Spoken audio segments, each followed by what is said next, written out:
ராஜியுடைய கதாபாத்திரம் பயங்கரமான பல முன்னேற்றங்கள்லாம் அடைஞ்சு இப்போ சூப்பரான ஒரு கதாபாத்திரம் ஆயிடுச்சு. குடு அப்படின்னு சொல்லிட்டு அந்த நியூஸ் பார்த்துட்டு இருக்கும்போது வீட்டை விட்டு வெளில வந்து என்ன பண்ணுறாங்க அப்படின்னா வந்து பக்கத்து வீட்டில் அப்பத்தா சித்தி யாராவது வெளில வாங்க அப்படின்னு சொல்லி கூப்பிட்டுருக்காங்க. உடனே என்னடா விஷயம்னு கேட்டால் யாரும் வெளில வராட்டி கூட பரவாயில்ல டிவி போட்டு பாருங்க அப்படின்னா டிவியை போட்டு பார்க்கலான்னு அவங்க சித்தி மாறி முடிவு பண்ணும் பொழுது இந்த குமரவேலும் சக்திவேலும் வந்துடுறாங்க. என்ன பிரச்சனை அப்படின்னு சொல்லி பார்த்துக்கிட்டு இருக்க, என் புருஷன் ஏதோ தப்பாக பேசுனீங்கல்ல, இப்போ அவன் வந்து ஹீரோன்னு சொல்லிட்டு டிவி நியூஸில் வந்துட்டு இருக்காங்க போது அதே விஷயத்த உள்ள எல்லாரும் பார்க்குறாங்க. அப்பத்தா மாறி வடிவெல்லாம் பார்த்து அவங்க சந்தோஷப்படுறாங்க.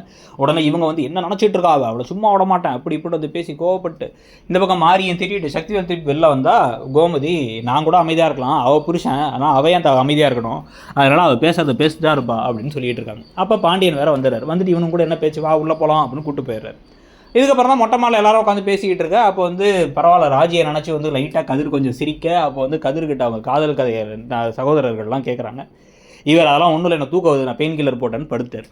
ஸோ அது என்ன மர்மம்னு கண்டுபிடிக்கணுங்கிறாங்க. தூங்கிட்டு இருக்கும் போது தான் பாண்டியன் ஏற்கனவே ஒரு நடந்த மாதிரி இப்பயும் வந்து தன்னோட பிள்ளையோட காயத்தெல்லாம் தடவி கொடுத்து அப்படியே கண்ணெல்லாம் கலங்கி போய் கீழே போயிட்டு கோமதி கிட்ட இனிமேல் அவன் வேலைக்கு போக வேணாம், பணம்லாம் அவன் பணம்லாம் சும்மா கோபத்தில் சொன்னது, அவன் பணத்தை வச்சானா குடும்பம் நடத்திட்டு இருக்கானா அதெல்லாம் வேணாம், இனிமேல் அவன் படித்து முடிச்சுட்டு அதுக்கான வேலைக்கு போனால் போதும், வேறு எந்த வேலைக்கும் போகக்கூடாதுன்னு சொல்லிடுறாரு.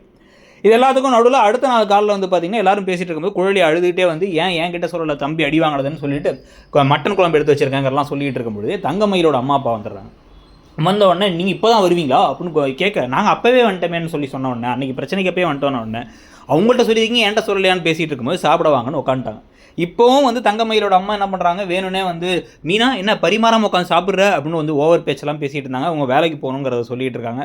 சொல்லிகிட்டு இருக்கும் பொழுதே வந்து இவங்க நாட்டுக்கோழி குழம்பு கொண்டு வந்தாலும் கொடுக்க அதெல்லாம் ஒன்றும் தேவையில்ல, மட்டன் குழம்பு இருக்கும்போது நாட்டுக்கோழி குழம்பு எதுக்கு அப்படின்னு சொல்லி அதை வந்து குழலி பிடுங்கி வைக்கிறாங்க. உடனே அவங்க முகமே மாறிடுச்சு. இப்போ நமக்கே வந்து இவங்களை பாக்கியமே வந்து ஒரு எரிச்சல் தரக்கூடிய கேரக்டர், ஆனால் அவங்க முகமே மாறுற அளவு குழலி நடந்துகிட்டு இருக்காங்க. அதோட இன்றைக்கி எபிசோட் முடியுது. இன்றைக்கி எபிசோடை பற்றி நீங்கள் நினச்சிங்கிறத சொல்லுங்கள். தேங்க்யூ.